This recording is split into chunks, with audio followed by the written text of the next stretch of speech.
Break के बाद स्वागत है आपका। पीएम पद की उम्मीदवारी और बीजेपी में जैसे जैसे नरेंद्र मोदी का कद बढ़ रहा है, उससे एनडीए के सबसे बड़े घटक दल जेडीयू की तरफ से मुश्किलें भी बढ़ रही हैं। नरेंद्र मोदी के नाम पर नीतीश कुमार की असहमति जगजाहिर है और इस मुद्दे पर बिहार बीजेपी के वरिष्ठ नेता और नीतीश सरकार में कैबिनेट मंत्री गिरिराज सिंह से बातचीत की हमारे सहयोगी अरविंद सिंह ने।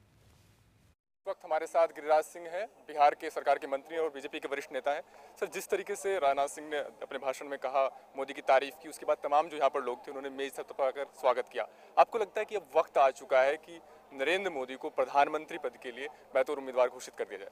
पता नहीं आपकी नजरिया क्या है, लेकिन हमारे राष्ट्रीय अध्यक्ष राजनाथ सिंह जी ने जिस ढंग से स्वागत की और पूरे देश से आए हुए नेशनल काउंसिल के सदस्यों ने जो उस पर अपनी मोहर लगा दी। आज ये लोग आए थे राजनाथ जी के अध्यक्ष पद पर मोहर लगाने के लिए और अनौपचारिक रूप से खड़े होकर के करतर ध्वनि से उन्होंने मोहर मार दी। अब घोषणा न घोषणा का कोई अर्थ नहीं निकलता। लेकिन वो कहा गया कि बीजेपी पार्लियामेंट्री बोर्ड की मीटिंग होगी, उसके बाद ही तय हुआ कि मोदी को प्रधानमंत्री पद के लिए उम्मीदवार किया। आपको लगता है उस वक्त का इंतजार किया जाना चाहिए? बिल्कुल, वो काम राष्ट्रीय नेतृत्व का है, वो अपना काम करेंगे। कार्यकर्ताओं ने अपना काम किया है। आप बिहार से आते हैं, बिहार सरकार में मंत्री हैं, मुख्यमंत्री जो आपके सूबे के हैं नीतीश कुमार, जब भी मोदी का नाम आता है वो कहा जाता है उनका बीपी बढ़ जाता है। आपको लगता है कि जिस तरह से नीतीश कुमार विरोध में है? मैं डॉक्टर नहीं हूं जो कभी अपने मुख्यमंत्री का बीपी नापा हूं। हमारे पूर्व अध्यक्ष सीपी ठाकुर डॉक्टर थे, उनसे पूछते तो वो सही जवाब दे देते। तो आपको लगता है कि जो नीतीश कुमार का जो विरोध है वो कोई मायने नहीं रखता है? देखिए, मैं बार बार कहता हूं कि किसी के विरोध, किसी के समर्थन नेताओं से, किसी व्यक्ति से देश का प्रधानमंत्री नहीं बनेगा। देश का प्रधानमंत्री देश का आवाम, देश का नौजवान वोट के जरिए बनाएगा। आज देश का आवाम, देश का नौजवान नरेंद्र मोदी की तरफ एक अपना जन नेता के रूप में देख रहा है। आने वाला समय बताएगा। यानी कि मोदी सबसे उपयुक्त उम्मीदवार है प्रधानमंत्री पद के लिए? अरे, किस पार्टी में नरेंद्र मोदी के राहुल गांधी को लोगों ने ऊपर लाया है? हमारे गांव की कहावत है कि उखड़ी चढ़ करके ऊंचा होना। तो आज राहुल गांधी जो कांग्रेस अभी शासन में है उसकी हालत खराब है। नरेंद्र मोदी से अच्छा कोई उम्मीदवार ही नहीं है।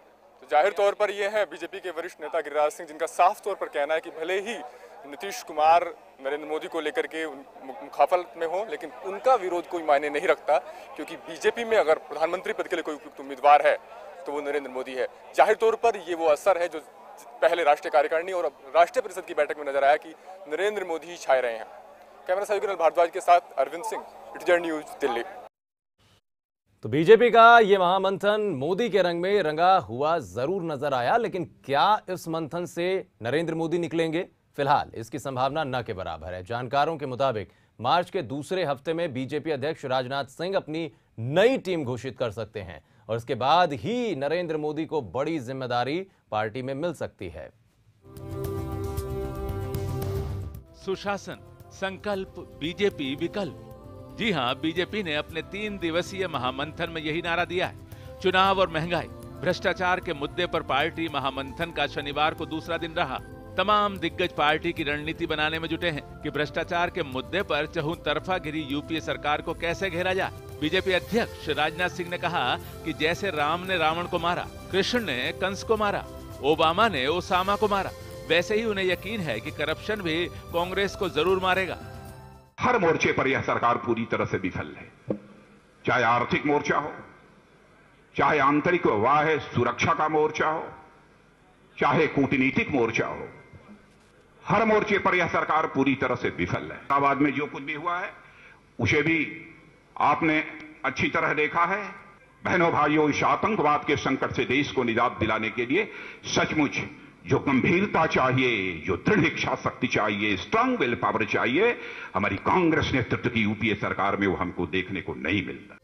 साफ है कि बीजेपी इस महामंथन में केंद्र सरकार को घेरने की रणनीति बना रही है, क्योंकि कई राज्यों के विधानसभा चुनाव और आम चुनाव बेहद नजदीक हैं और पार्टी को जनता के बीच पूरे दमखम के साथ उतरना है। वैसे तो महामंथन में बीजेपी शासित राज्यों के कई मुख्यमंत्री मौजूद रहे, लेकिन चर्चा का केंद्र बिंदु मोदी ही बने हुए हैं। लेकिन मोदी गान के बीच सवाल यह भी है कि क्या बीजेपी की राष्ट्रीय कार्यकारिणी में मोदी के नाम पर मोहर लगेगी? क्या बीजेपी मोदी को प्रधानमंत्री पद का उम्मीदवार घोषित कर चुनाव में उतरेगी? या फिर मोदी को कोई दूसरी बड़ी भूमिका सौंपी जाएगी? पार्टी कहती है कि इन सवालों के जवाब के लिए इंतजार करना होगा।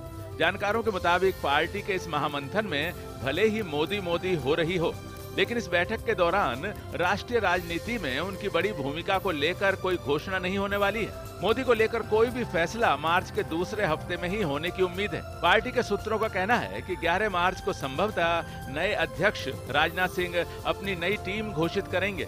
इसके बाद ही मोदी को लेकर तस्वीर साफ होगी। आपको बता दें कि राष्ट्रीय स्वयंसेवक संघ की प्रतिनिधि सभा की बैठक इसी महीने 11 से 13 तारीख तक जयपुर में होनी है। उसी के बाद ही मोदी पर फैसला होने की उम्मीद है। यानी बीजेपी मार्च के अंत तक मोदी को राष्ट्रीय राजनीति में कोई बड़ी जिम्मेदारी देने का ऐलान कर सकती है।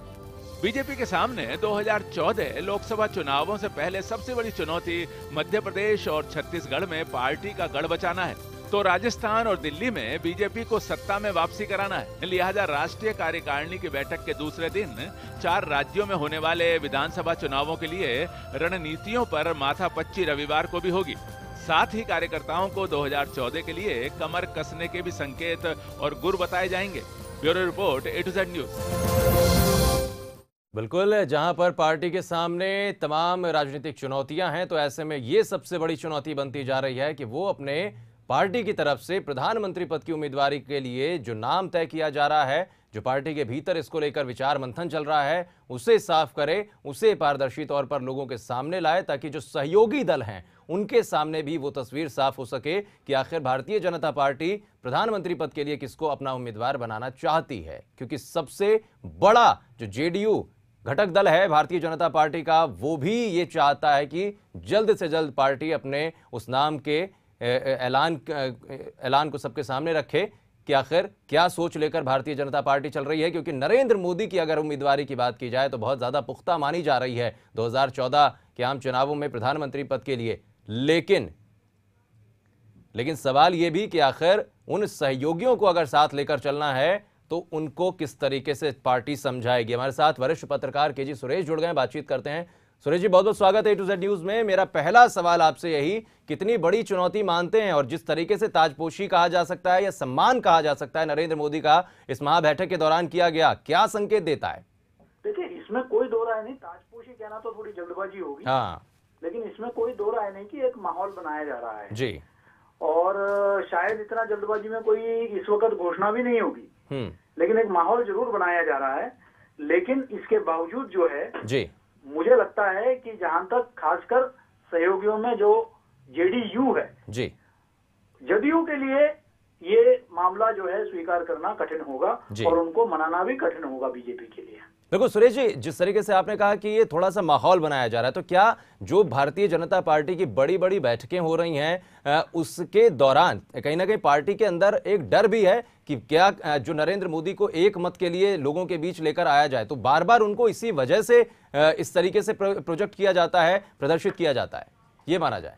नहीं, ये तो देखिए चुनाव से पहले जो होता है ना, कोई भी पार्टी जो है वो कैंपेन करती है, एक तरह से उनकी एक रणनीति के तहत जो है जी, मोदी का एक विशाल जिसे कहते हैं उनको उस जिसे कहते हैं कैनवास में उनको प्रोजेक्ट करने का एक प्रयास हो रहा है जी। और मुझे लग रहा है कि ये ताजपोशी की तैयारी तो हो ही रही है, इसमें कोई दो राय नहीं, लेकिन अभी घोषणा मेरे ख्याल से इतना जल्दी में नहीं होगा। लेकिन जो चुनौतियां हैं राजनीतिक रूप से अगर देखा जाए 2014 के लिए पार्टी के पास अपनी तमाम रणनीतियां पार्टी बना रही है, जो सहयोगी दल हैं उनको लेकर भी चलना एक बड़ी चुनौती है, तो ऐसे में क्या ऐसा कोई विकल्प है जो समझाया जा सके जेडीयू को ताकि वो नरेंद्र मोदी के लिए राजी हो सके? क्योंकि नरेंद्र मोदी को लेकर किस तरीके से जेडीयू दो फाड़ हो जाती है नजर आता है। नहीं, मुझे लग रहा है कि जदयू तो शायद इस पूरे गठबंधन से खासकर नीतीश कुमार हो सकता है कि जदयू का जो है जदयू दो टुकड़ों में हो जाए और शरद यादव के जो नेतृत्व में एक गुट जो है हो सकता है समर्थन कर लें जी। लेकिन नीतीश कुमार कतई इसके लिए तैयार नहीं होंगे जी। और मुझे लग रहा है कि बीजेपी भी अब तैयार हो रही है उस परिस्थिति के लिए, और जिस तरीके से जयललिता से करीबी बनाए जा रहे हैं और वो मोदी के करीब भी है, तो जदयू के लिए उसके जगह रिप्लेसमेंट के तौर पर अन्य दलों के बारे में पार्टी विकल्प के रूप में देख रही है। चलिए मानते हैं विचार कर रही होगी पार्टी, लेकिन आपने गुजरात में देखा किस तरीके से गुजरात में पार्टी के एक बड़े नेता अलग हो जाते हैं। कर्नाटक में देखा एक पार्टी के बड़े नेता जिनके कारण कहा जाता है कि दक्षिण में भारत बीजेपी की एक सरकार बनी, उनके साथ तालमेल नहीं बैठा, वो अलग हो गए। तो ऐसे में क्या लगता है कि कमजोर हो रही है पार्टी या नए सहयोगी तलाशेगी तो ही ज्यादा मजबूत हो पाएगी? नहीं, देखिए इसमें कोई दो राय नहीं कि देखिए मोदी के आने से संगठन में एक ऊर्जा तो जरूर आएगी जी, कार्यकर्ताओं में भी आएगी, लेकिन ये भी है कि जो सेक्युलर दल जो बीजेपी के साथ रहे हैं वो कम से कम दूरी रखना चाहेंगे मोदी की जिस तरीके से छवि है। पार्टी उसमें विकास पुरुष की छवि को ज्यादा जो है उजागर करने की कोशिश कर रही है, लेकिन उसके बावजूद जो दंगे हुए थे जी, उसकी जो परछाई है वो मोदी को इतना जल्दी जो है पीछा नहीं छोड़ेगी। चलिए बहुत बहुत शुक्रिया के जी सुरेश जी हमारे साथ जुड़ने के लिए, उस अहम बातचीत के लिए। तो फिलहाल एक छोटे से ब्रेक के लिए रुकते हैं, जल्द लौटते हैं।